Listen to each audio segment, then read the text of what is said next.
Welcome everyone to the special edition of Hardcore Wrestling Radio. If you caught us the other day, we talked about Ryback and his legal situation with the WWE. I have the Classic Wrestling manager Joseph Knight, and we are going to talk about Adam Rose and his current situation with the WWE. Joe, a lot of things going on with the lower end of the staff. It's kind of crazy shit. Well, and also, I think we've also had another issue today. I guess Heath Slater was advertised for a couple of things, and he hasn't been on shows, I guess, either. So, well, let's go to the Adam Rose part, the Rose report. Yesterday was the Ryback report. My question is, let's look at something that's actually what is actually valuable, which is the bunny. You know, the bunny is what made Adam Rose. I'm just kidding. All right. From Rick, from my understanding, Adam Rose was suspended for because he failed his wellness program. Correct? Yes, this was his second offense. I've yet to find out what his first offense was for, but he is on a 60-day suspension. And coincidentally, Connor of the Ascension is also on a 60-day suspension for his second offense. What exactly is the situation with him? We have no reports just yet. But let's get back to Adam Rose. Adam Rose went public, I think literally not even a week after he was suspended, and pretty much said that, you know what, I'm on prescription drugs from my doctor. The WWE is well aware of the situation. I feel that I have been unjustly suspended. He really went public, and on top of that, he even admitted that could be a career killer. Your thoughts, Joe? You know what? I think it needs to be analyzed really properly. I think the WWE is just too quick to jump on getting rid of these guys. And for what it's worth, Adam Rose is not a bad character. I do. I think his best time when he first debuted and he had the rosebuds and all. Being the party pooper and being a social outcast kind of killed his career. Um, but the thing at hand here is, you know, he claims he has a valid excuse, and he has the doctor's note which he made public, and it still hasn't.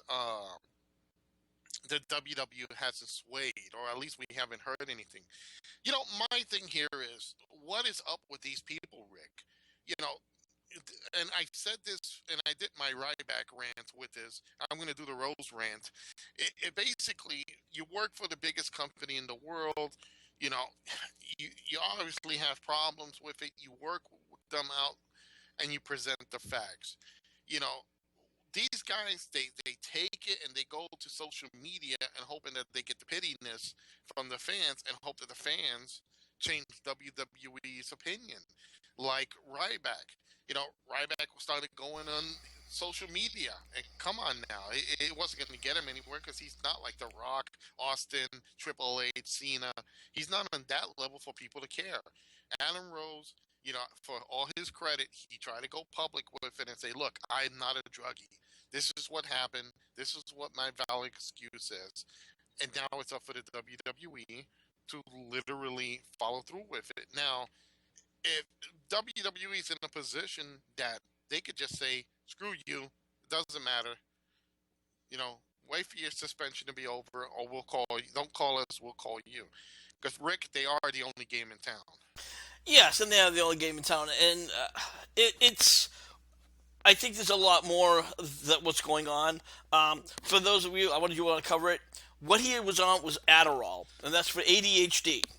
So now, with any kind of medication, eventually it does build up. Now, I personally take medication for personal reasons. I'm not going to go into that, and I have to have a blood check every time. And they said sometimes it's high, sometimes it's low. And even though I take that consistently, so um, every day, every time. So if Rose is doing the same thing, it can build up in your system. So you got to honestly wonder if WWE may have been a little overzealous.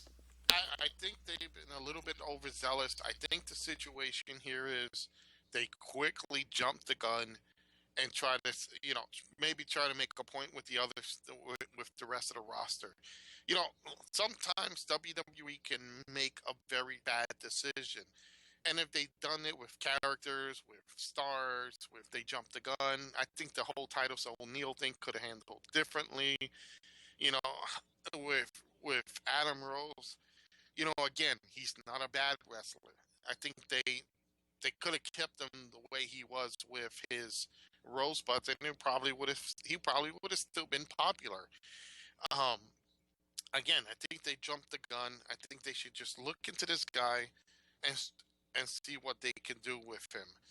You know, Obviously nobody's going to shed any tears. Again, it's not like Adam Rose is Cena, Rock, or Brock, or any of these guys. I guarantee you, if it was Brock or Cena or Orton or one of these guys, they'll go on a 10-day suspension and be back on Raw the next day. So it's, we'll have to see how this plays out. Yeah, and WWE's been known for after WrestleMania to kind of do their spring cleaning. They haven't done it in the past couple of years because talent was a little bit dry. However, now we have all this new talent coming in. They got talent coming in up from NXT. We have the indie guys, Gallows and Anderson. AJ Styles. So you're wondering if WWE is trying to find something for the lower guys to kind of either suspend them or just get them off TV. You know what? And I think this is the way for them to slowly phase out the old guard. It again, Adam Rose, has a couple more years left into him. I think if they would revert him back to his rosebud gimmick, it'll probably work. Everybody seems to like that when he was with the rosebuds. WWE spent a lot of money to have a bus, designed for him and all these skids, so they can go back to that. At the same time, you have other people that, let's face it, you have Fandango, who should be gone. You have our Truth, who's probably used up his youthfulness. You know they're actually phasing these guys out, and they're doing what you've described. It's the indie era. They've got these young guys coming in, or guys who are established on the indie circuit coming in. AJ Styles is not a young kid, but he's known. Luke Gallows and the other rest of the Bullet Club or Balor Club are not young, but they're, known. So I think that's just their idea of phasing out these old guys and keep bringing new people in. Let me ask you, it's not going off the subject, but we're going to go for another R-rated R person here. Um, Rusev recently became the number one contender to the U.S. title. I, I put this on Twitter. I think they could have done a better job and give it to one of the younger guys like Apollo Creed or somebody else than give it to a guy who's already been there. Well, Apollo Cruz. And you know what? I'm going to be honest with you. I mean, Ryback for Rusev. Again, Ryback Rusev. Um, Rhodes. yeah. Anyway, Rusev, when he first came in, he was really on a long roll. Then he met John Cena, and pretty much that's where he lost it. It was downhill pretty much from there. Um, you got to wonder if maybe they're saying, okay, fine, we're going to give you the ball again. As far as the younger guys, like Apollo Cruz, um, Anderson and Gallows, I still think they need to wait their time. Gallows and Anderson for a tag team might work because they're a little bit more popularity. Apollo Cruz, let me make this clear, he's a very great wrestler. He has a lot of talent. He has something that could go on all the way to the top if pushed properly. But I don't think he's ready for a U.S. title run just yet. I think he has to earn a few more stripes.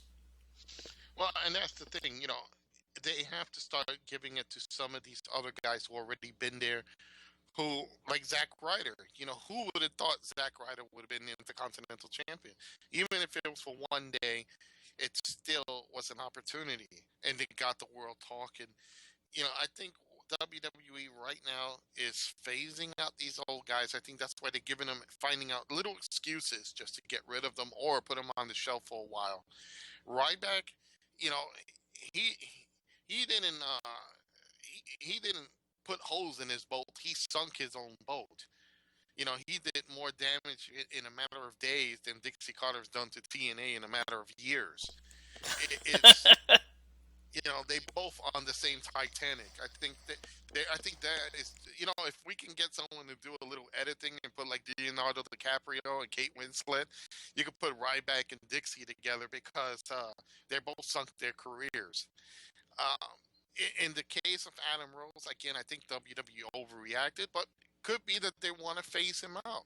They want to phase out the social outcasts.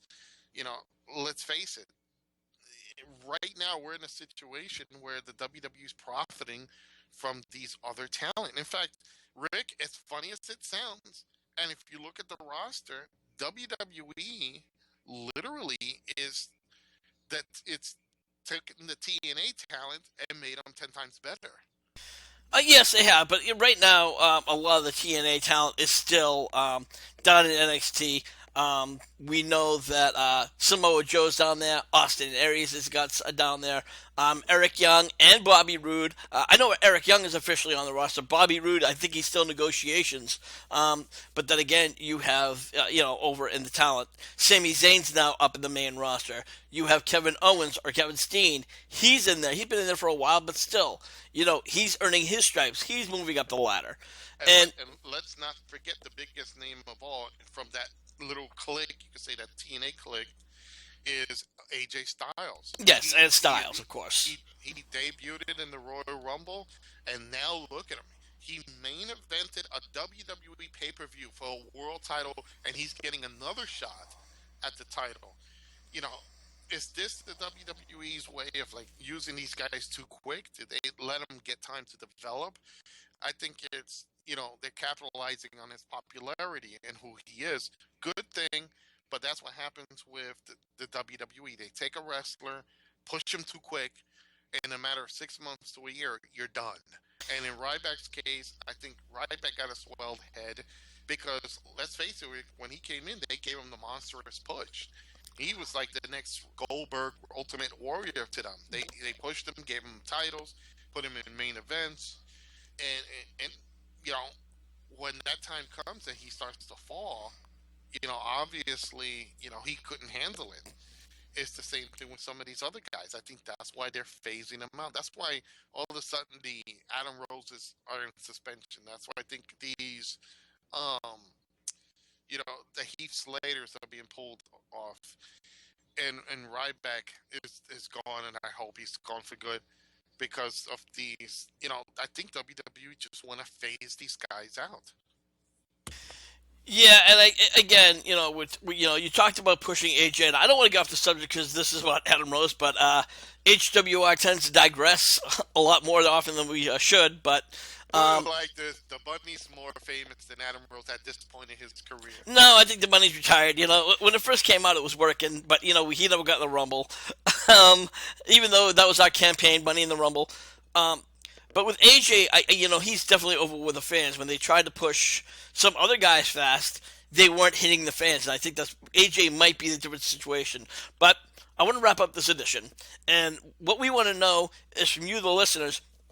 What do you think about the Adam Rose situation? Do you think WWE was in the right for what they did? You think they overreacted or overzealous, or is there something underneath that hasn't been talked about, such as them being phased out to bring in some of the new talent? Put your comments in the comments section below. Make sure you follow us over at youtube.com/HWR Show. And if you want to join in the conversation, we're on Facebook in the group sections under the name HWR Chat Room. I am your hardcore host, and I would love to thank Joseph Knight over at DK Retro for coming on the show. And Joe, what do you got going on? Where can people find you? Well, before I go into that, Rick, I also want to do a shout out. You know, uh, um, we got to say get well soon, Bobby Heenan. Bobby Heenan, legendary manager, WCW, AWA, WWF, had a spell and he fell. He was in the hospital. I hope all of my wishes go with Bobby Heenan. I hope his wife Cynthia is doing well. And, I hope they really get together. I hope he pulls through because that's one of the guys that I idolized growing up. And get well, Bobby. Fans can follow me on Facebook at facebook.com Joseph Knight Manager. You can also follow me on DK Retro Danger Nights, where we do classic reviews of games, movies, and TV shows. And that is facebook.com groups DK Retro. You can also follow me on Twitter. My Twitter numbers are going up. Great to have you followers on there. And you can follow me at JKnightCWA. Take it away, Rick. And with that, Buddy, and again, Bunny. If Bunny can't be in the Rumble, at least Bunny in the Survival Series of SummerSlam. for some reason, Hall of Famer, future Hall of Famer. There we go. Bunny for the Hall of Fame. yeah, you know what? He would, the way that people didn't put in, that would make sense. But with that, for the classic wrestling manager Joseph Knight and myself, the hardcore host Rick Head, we'll see you when we see you.